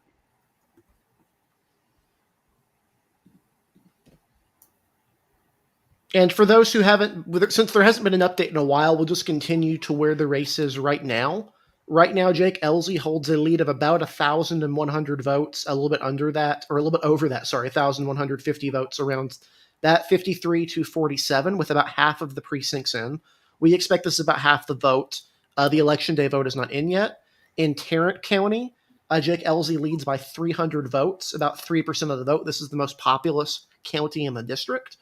In Ellis County, which is, I believe, his home county, he is leading by 1,000 votes, which is 17%. And he's narrowly, in Navarro County, Susan Wright is winning by about 150 votes.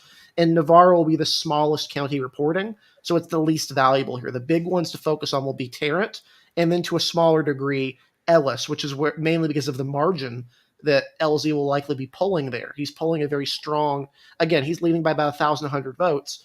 Most of that margin is coming from Ellis County. It's not coming from Tarrant County. So that's one thing to consider there is, are those two, particularly Ellis. He did very well there, and it's one to keep an eye on because there are a lot of votes there, certainly more than Navarro, which is a very much smaller county, all things considered, in terms of vote and population.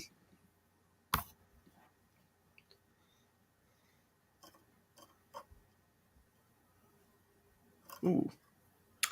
I guess we're really just waiting. I'm surprised this update is taking this long to drop. Yeah. But hey, we're here, so ask us more questions. I could do some very quick live mapping of something if you wanted. There's not really a whole lot we can do right now. I actually have some Wyoming. Oh, wait, Joe, go ahead. We have numbers. There is an update. I believe.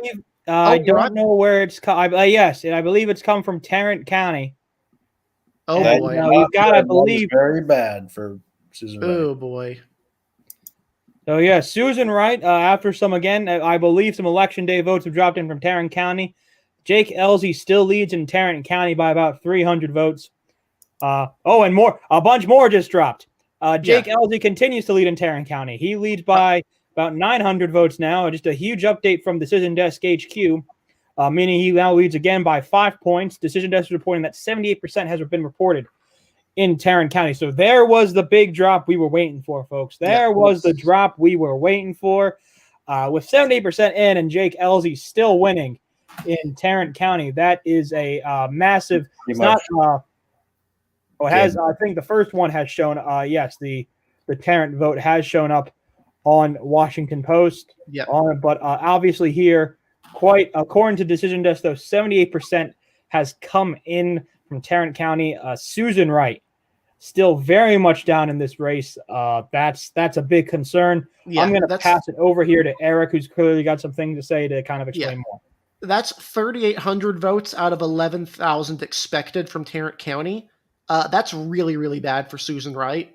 She needs to be pulling back the margin in Tarrant County. Again, given Ellzey's large lead vote-wise in Ellis County, she needs to be not only winning Tarrant County, but winning so by enough to overcome that margin. That would only be about 1,500 votes. Not a huge deal, you would think.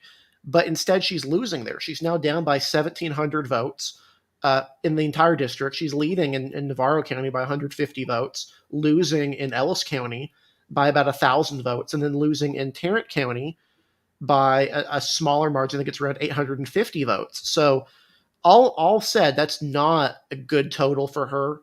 This is pretty bad. I don't think we're close to calling the race right now, but I would much rather be in Ellzey's camp right now. This is not what you want to see if you're Susan Wright, and this is a very, very good sign for Ellzey. One other thing I'll note is that according to Yana Sanchez, who was the Democratic frontrunner in the primary, she said, she's posted publicly on Twitter that a lot of Democrats voted for Jake Ellzey. They voted for her, but they voted for him because it's a bad race, but he was the weaker, or he was the better, the least bad, you might say, of the two candidates. I don't know if she personally voted for him. I don't know if she personally voted in the race at all. But she did say publicly in response to Dave Wasserman that they wanted to embarrass Trump. That seems to be a pretty substantial problem for him. I'm looking through the exact quote here from Yana Sanchez, but it was specifically, lots of Democrats voted for Ellzey. Dems had two choices: not vote or vote against Trump. I am guessing that she voted against Trump here because she specifically worded it that way. But I want to see more details on where these votes are coming from. I think RRH is going to update their live map with these new results. But, Ellzey, this is a complication of jungle primaries. This is a very, very interesting twist of them, which is that they vary. Yes, Joe. Okay, we've got another update here, and this is a big one. 100% of Navarro County is in, and I can confirm that Susan Wright has won Navarro County according to DDHQ 100% in, 56 to 44, so not a huge jump from where she was in that current vote, but in a bit of a surprise, Susan Wright seems to have pulled out Navarro County. That has pulled in the margin a little bit. It's now 50. It's still 52, about 52.8 to 47.2. But again, the drop from Tarrant County has really been what's kind of hurt right here. If Navarro's all in, and as long as Ellzey continues to win his hometown county of Ellis, you got to say the probability odds right now for Jake Ellzey continue to rise right now in this special election. Mm-hmm. Simply put, Wright's not doing well enough where she needs to do well, which is Tarrant County, because Navarro in the last election here only made up 19% of the primary vote. So it's honestly just not enough, and it's impressive that she won it because it was an Ellzey County last time he ran. But again, with 78% in Tarrant and essentially a 5-point lead for Ellzey, that's very bad news, like Joe repeated. So this race, we're not calling it yet, but you could see a call very soon.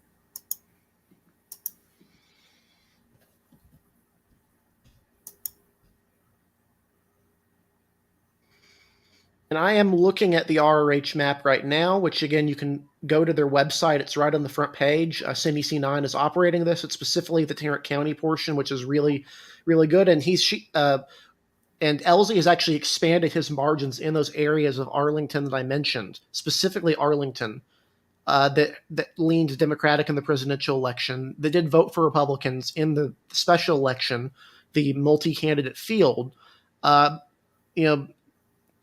This is not what Susan Wright was wanting. This is not the results that she's wanting to see. We're going to give it a little bit more time before we make a final call here, just because of the gravity of that call. But right now, with 67% of the votes in from Tarrant, Ellzey is leading by 5%. We'll give it a little bit more time just because there could be statistical variation where these are coming from, but we're pretty close to calling this thing. I mean, the margins here are not good. Ellzey is crushing it in Ellis County, and Wright is going to need to turn this around in Tarrant County. It's possible. There's shades of possibility of the Missouri race, the Democratic primary there last year, or in 2020, where it was called because of strong early margins for the incumbent Lacey Clay, and then ultimately Cori Bush was able to pull it out because the later votes in that county did go towards Cori Bush. We're trying to avoid that, but I would very much rather be Jake Ellzey. I would just want to quickly note that I don't know if you can necessarily use this election, even though at the moment it appears that Ellzey, if it holds up, will win by a decent amount, not particularly razor thin close. But I don't think you can hold this as a litmus test for 2022 100% when it comes to Trump's effectiveness and endorsements in Republican primaries, only because you have that small variable of Democrats, although most of them probably just didn't vote at all. But the Democrats that did come out to vote played an influence in this primary, a lot like the runoff between Chris McDaniel and Thad Cochran in 2014, where a lot of black voters, especially Democrats, crossed over and helped save Thad Cochran in that Senate primary because he had originally finished behind McDaniel in the first round. So I would really say watch the Ohio 15 primary next week, because unlike this race, which is runoff open to all parties, that is a solely Republican primary. And it's more comparable to 2018 because a lot of the primaries where Trump made the difference in 2018 were closed primaries. So I think that's worth watching. But still certainly not good for Trump. I'm not trying to argue that. Yeah, I mean, if I could just add in here, I mean, certainly it certainly does feel like that Jake Ellzey is about to pull off something that many people thought would be impossible about a month and a half ago. The fact of Susan Wright's connection as the widow of the man who previously held the seat, the Trump endorsement for Susan Wright. Susan Wright's first place finish in the first round back in mid-May, a month and a half ago, many thought the idea of an Ellzey race victory would be almost impossible. And it does kind of seem like we're very much on the verge of that. I think it speaks to his strong campaign. Many operatives in Texas say he was just running the better campaign, that he was able to kind of overcome the odds that he had. It's certainly, if this continues to track, is an incredibly impressive win for Jake Ellzey at the moment. Because it's worth noting, a lot of preliminating concerns that many candidates kind of just would have folded up and let go happen to them. He did not. Certainly, Donald Trump, if he is paying attention to this tonight, he's probably not very happy with some certain advisors tonight, I would guess. So, it's certainly something to really think about tonight for Donald Trump. And I think it is something to think about as we get closer to some of these Republican primaries coming up. Again, like Harrison says, the D vote being included kind of makes it a little bit of a funky thing. But, the fact that this race is kind of close at all, is showing that the Trump endorsement, I do think, has some waning impact on on these races. And I think that's something to take in consideration when we go to Ohio next week. And I think that's something to take in consideration as we get in 2022. Yeah. One thing I would mention, this is if Ellzey pulls this out, and we're pretty close to making a call here. If he pulls it out, this is a victory for Dan Crenshaw, who aggressively lobbied on behalf of Jake Ellzey, specifically against attack ads from the Wright campaign. This is also a victory for his two major endorsement newspapers, the Dallas Morning News and the Fort Worth Star-Telegram. Both of them recommended him as the candidate over Susan Wright. His endorsement list is not nearly as long as Susan Wright's is, but unlike Julia Letlow in Louisiana, who ran a spirited campaign, who was aggressively qualified for that office, independent of her husband, she is a very, very qualified individual who was known in the community of her own accord. She won that race easily because she had a campaign, and she's campaigning, she's governing pretty effectively in office. Susan Wright's message mainly seemed to be the Trump endorsement and the fact that she's Ron Wright's widow. That's sometimes enough to win, but is it enough to win? I don't think so. This is a pretty substantial embarrassment for Trump as well. This is his biggest embarrassment in the primary. If this pulls it out, we're close to making we're close to making a call. This would be his biggest embarrassment since Luther Strange in 2017, the Roy Moore primary. He aggressively supported the appointed Senator Luther Strange, Big Luther as he was called. Roy Moore was who pulled out that primary win. What this could indicate is that some of these Trump candidates that he's endorsing may not be favored. Mo Brooks, Ted Budd in North Carolina, a lot of people that he's already supporting a little bit early. I'm not sure that early endorsement is as beneficial as the traditional late endorsement he's given, where it's been on election day or on similar to get voters out to the polls, as opposed to having someone have that for a month. I don't think the same momentum is there, to be honest. Yeah, well, certainly interesting. Joe, do you have any other results updates at all to report? No, we're still, I think we're very, it's, again, like I said, according to Decision Desk, Navarro County is all in, which really means you're just kind of waiting on the final numbers from Ellis and Tarrant counties. And really, even as long as, Ellzey continues to win his margins in Ellis County and, it doesn't feel like, something's going to go in Tarrant, some surprising, just very late shift. I think a lot of places are coming very close to saying that Jake Ellzey is going to be the next representative from the 6th district in Texas. Yeah.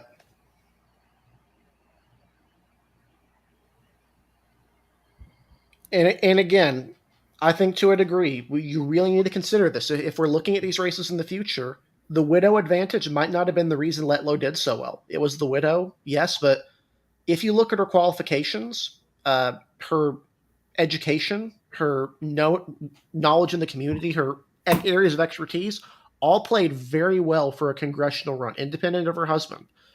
Susan Wright is kind of just his widow, and that's sometimes enough, but you need a little bit more of an appealing message, I think. And if this is indeed the case and she loses this, I'm not sure if it's her lax campaign or the Trump endorsement waning or what, but it's certainly the Trump team is going to want to reconsider their endorsements in the near future if this is indeed the case. Yep. And yeah, so we should have our call very soon. We're just going to confer together. You know, this could potentially end up being a massive victory, though, for Dan Crenshaw. I think, like Eric mentioned, this is potentially a massive victory for him, and you know what he's trying to do as an influence in Texas politics.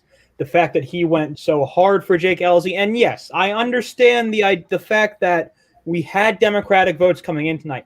But the fact is that still that number is probably very, very slim compared to the actual votes coming tonight. And if Democrats actually had a legible effect on this election, that means Republicans didn't turn out. Mm-hmm. And in an RVR race, I severely doubt that's the case. So, you know, I think this is, but, you know, again, for Dan Crenshaw, though, for a man who is heavily attempting to build himself, I think, very clearly up as someone to run to replace Ted Cruz statewide in 2024 if Ted Cruz, you know, kind of just goes all in on a presidential run. You know, I think Crenshaw is someone not only who would be an incredibly strong candidate, but I think is very much setting himself up to have a lot of backing from Texas local politicians. Dan Crenshaw is, I think, it's a big side story to tonight. That I think this is Dan Crenshaw just really putting his effect on Texas politics. Mm-hmm. And, you know, I'd bet, you know, significantly that, you know, Jake Ellzey, you know, this is a seat that he could hold for a very long time with the redrawing coming up. So, you know, it's a victory for Crenshaw.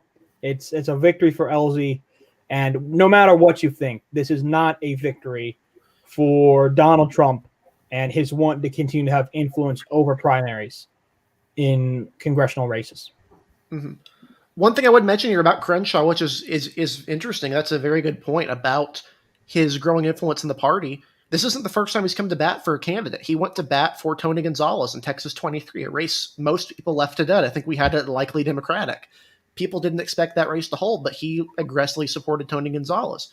He also directly and aggressively supported Monica de la Cruz Hernandez in the Rio Grande Valley around the Hidalgo County-based seat that's currently represented by Vicente Gonzalez of the Democratic Party. And she came very close to flipping that seat. She's almost certainly going to win a Republican redraw. At least one seat is going to be redrawn in the Rio Grande Valley for Republicans. That seems to be the assumption. She's the favorite for it by far. You know, if you're looking at kingmakers in the Texas Republican Party, stop thinking of Allen West. Think Greg Abbott and Dan Crenshaw. Instead, stop thinking Ted Cruz for that. Ted Cruz aggressively went to bat for Susan Wright.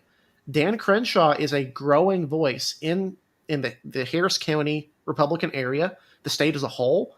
And aside from Greg Abbott, I don't think there's another more influential Republican in the party right now in terms of what his voice means and who that support can bring in. Honestly, what we're waiting on right now is that we're hearing there's about 7,000 votes left in Tarrant County. And we're just waiting to see what this next vote drop in Tarrant County is going to look like before we make a call. Because if another vote drop in Tarrant continues to look like what we've seen so far in Tarrant, then we'll call it for Jake Ellzey. If not, then we're going to be sitting here still for a little bit while longer. So that's just kind of where we are right now. And I think it's important for us to make sure that we tell you folks that, just so you understand kind of what's going on in our minds right now when we look at the numbers in this race. Yeah. And if you're wanting to think about what the Democrats are thinking right now, the Fort Worth Democrats, Yana Sanchez is very thrilled by the idea that Jake Ellzey will be the person. Her tweet: "Stick a fork in her, she's done. Stick a fork in Trump, he's done. Trump loses White House, Senate, White House, Texas 6." Pretty clear who she voted for. And it's pretty clear who some other Democrats voted for as a big middle finger to President Trump. We don't know how many Democrats voted in this district. We might not know until the end, but what we can say is that Susan Wright was only trying to win voters from one party in a jungle primary in a seat that Trump only carried by 3 points. Jake Ellzey seemed to want votes from anyone, which is a pretty wise idea in these jungle primary seats. You think about previous people who have done that.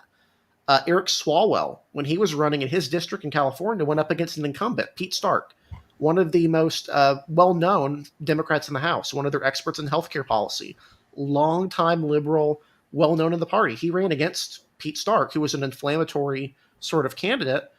He aggressively actually courted Republican support, and Republican votes are about 25 to 35% of the votes in that district. He ended up winning that race by 3%. And now he's a congressman, and he's as liberal as any other member of Congress. But the way he got in was by appealing to Republicans to get rid of Pete Stark.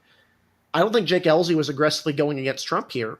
But what I can say is that it didn't hurt that he did not have that endorsement. In an open race, in a jungle primary, which I hate. I loathe these jungle primary things. I really don't like them. But you got to play the field you have. You got to play the game that is in front of you. And it seemed like Jake Ellzey has had a better job of playing that game than Susan Wright has.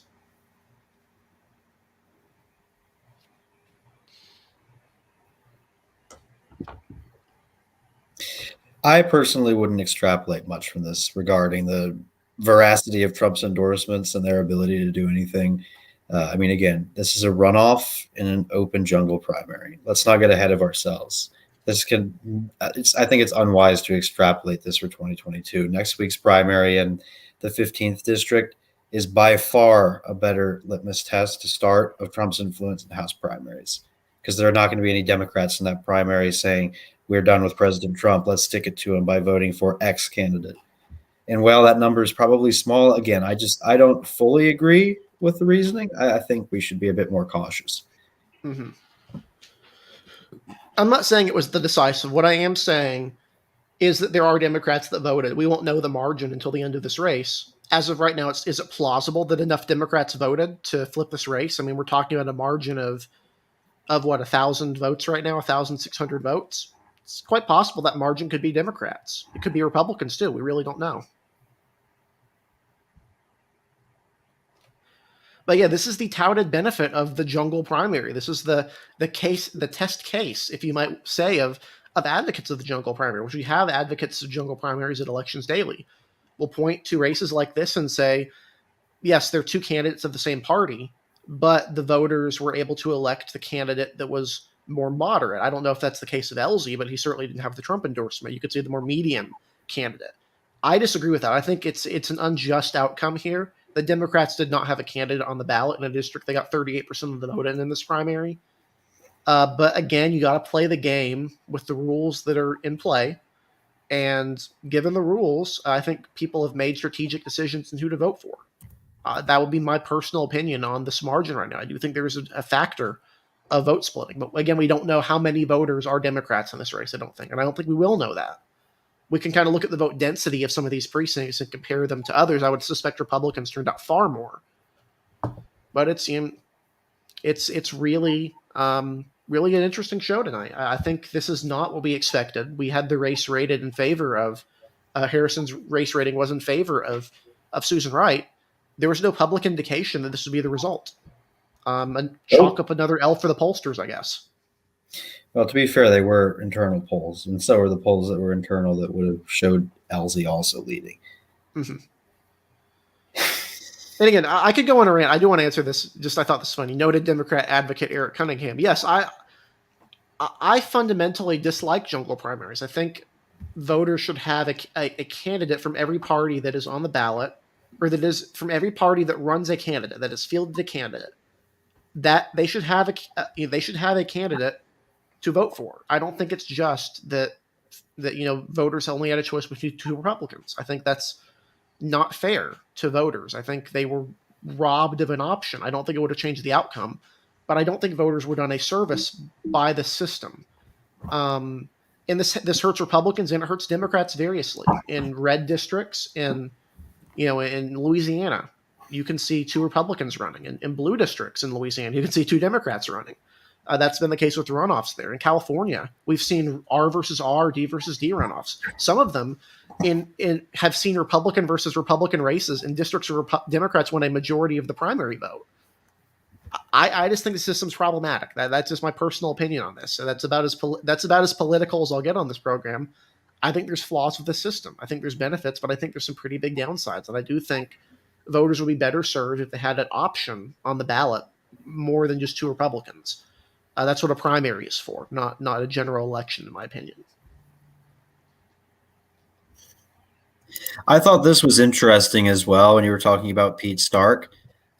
Pete Stark was influential within the Democratic House caucus, but he notably never actually held any true committee spots that were of note in terms of being a ranking member or a chairman or the like of that nature. So it's quite interesting to look at Pete Stark, who was in the House for that long but didn't have a formal position of importance, but was still, like Eric said, a sought-out voice on healthcare policy.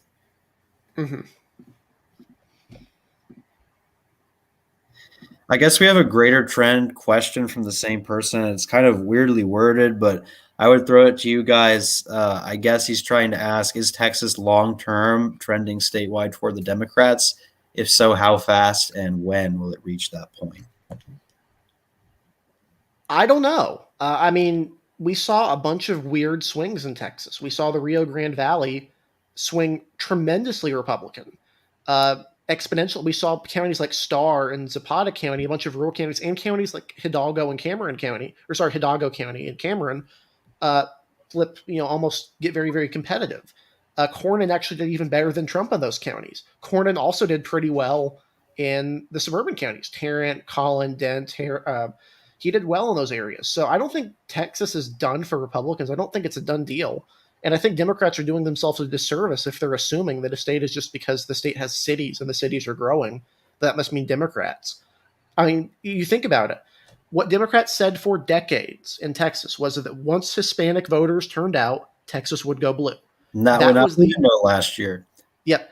That was their defining mythology for 20 years in Texas, was if we just get the Hispanics to vote, we get them to turn out, we get them to vote because the turnout rate is horrendous there, then we'll win. Well, the Hispanics turned out and they voted, and Democrats did worse there than before. That goes to show demographics aren't destiny.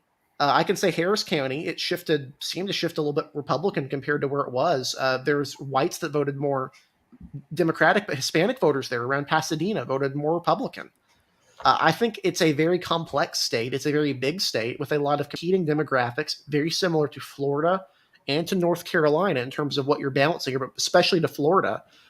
I don't see really a statewide path for Democrats if they're losing Rio Grande Valley counties, if they're losing Hidalgo, if they're losing Cameron long-term, they're losing Starr. I don't see a path for them. Even if they're winning majorities in, say, Tarrant, I just don't see it. Could I be wrong? Sure. But we were promised for 20 years that Hispanics would turn Texas blue. And in fact, they saved it from being turned blue twice. They saved it in 2018. They saved Ted Cruz. And then in 2020, they pumped up Trump's margins by cutting into Democratic gains. I really think it's a more complicated thing than just demographics. Mm-hmm. I don't think Texas is trending toward the Democrats at a statewide level as fast as Democrats would like, but it's going to be interesting because different parts of the state are trending in different directions. Mm-hmm. Yeah, you have a question about Louis Gohmert, favorite Texas representative. What's the question? I think what he's trying to discuss is, could Gohmert ever be a statewide candidate in the primary? No, he's from Tyler, which is, it's a relatively, it's a city that exists. It's not a relatively big city compared to the rest of the cities.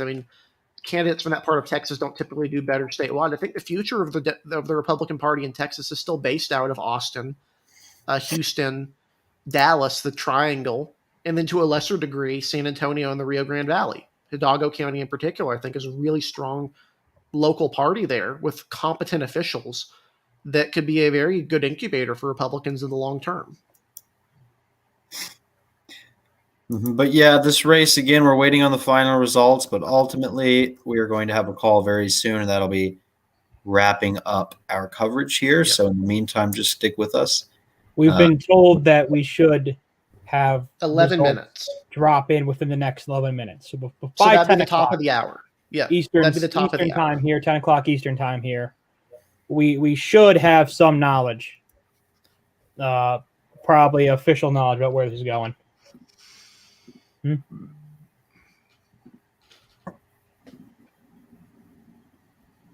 But the way I look at it, if with this race is, if you're former President Trump, I don't think you like this outcome, obviously because you endorsed Susan Wright, but it also kind of shows the hazard of endorsing too early. Part of the benefit of the Trump endorsement was the spontaneity of it. It was last minute often. I mean, literally, Chris Kobach, he endorsed him on the day of the election. That provided an incentive for people to turn out and vote. This case, he endorsed her early. He's endorsed Mo Brooks very early. He's endorsed Ted Budd very, very early. A lot of these people that he's put his neck out for, it's not close to election day. How big of a deal is that endorsement when it's not go out and vote now? I'm endorsing this candidate, go out and vote now. As opposed to I'm endorsing this candidate who will be on the ballot in a year. Or in those cases. But in this case, it was I'm going to endorse this candidate who will face the runoff in a month. By that point, the issue of the Trump endorsement had faded. It had gone entirely to local issues, gone to the campaign back and forth between Ellzey and Wright. The Trump thing wasn't a huge focus aside from Wright, pushing it. It wasn't actually the biggest thing. I still like to wait. I don't think we can make such a definitive statement about the Trump endorsement. We got more votes. Yes, we do officially have more votes, all from Tarrant County. Jake Ellzey still leads, according to Washington Post, about 86%. Reporting in Tarrant County, Jake Ellzey still very much has the lead here. He's up 52 to 48 right now. So still about that 900 vote advantage over Susan Wright.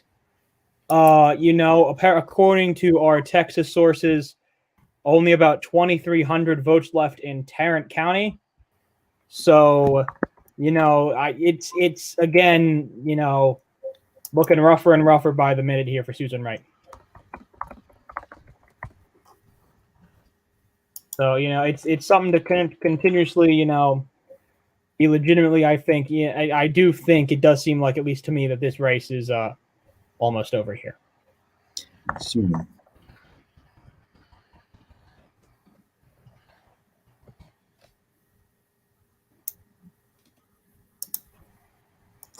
If you want to keep asking questions as audience members, feel free to do that. We're always open to answering any questions you might have or comments about our coverage. If you have compliments or criticisms or suggestions, anything like that, we're always open to reading your comments and taking suggestions.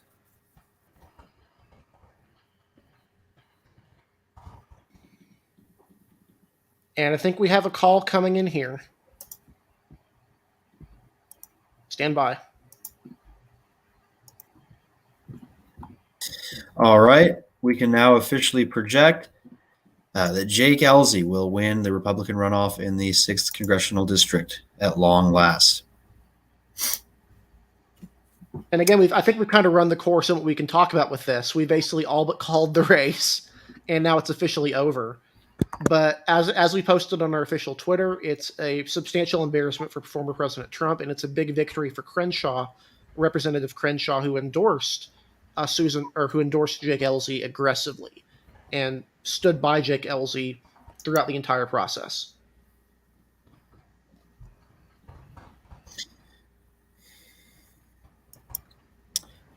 Yep, and we were wrong about this one. It turns out that the internal information supporting the Ellzey campaign really just didn't materialize to the public, and it's quite fascinating to look at how the actual results panned out. Yep. And we'll go ahead and say, obviously, there will be he'll be seated fairly soon, and then there will be another primary in 2022. It'll be interesting to see if Wright decides to run again, or if there's another candidate that decides to run against Ellzey. I know there's some infighting in the Texas Republican Party as to whether he is the sort of candidate you want in that district. Mainly, there's some people who think he's a little bit too moderate. There's others who are not of that camp. But I think it's safe to say that this is a big, better than expected performance for Ellzey for sure. And he will be the nominee, or he will be the candidate who has won this district and be the next congressman for Texas's 6th congressional district. Yep. And do you guys have any more major points on this race, or do you think we've exhausted the discussion? I do think we've kind of exhausted the discussion on this. Big night, of course, clearly for the Jake Ellzey campaign. Again, it's an impressive, certainly an impressive style of victory for him today. You've got to give him some credit there. I think it's very interesting to see as it continues to go on here. And we'll see maybe next week. I think we might be able to extract more from this Trump endorsement thing in next week's race in Ohio 15 for that Republican primary. We're certainly going to be watching that, of course, along with the highly promoted, I guess you can say, Ohio 11 Democratic primary. Yep. All right. Well, thank you guys very much for watching our coverage tonight. We hope we'll see you next Tuesday, August 3rd. Also, go give my article I wrote about the special elections a look. It touches on both the Ohio primaries, and it's pretty much the most recent article published on the website. Thank you again so much for your questions and your support, and we're always happy to have you on. Have a good night. Yep.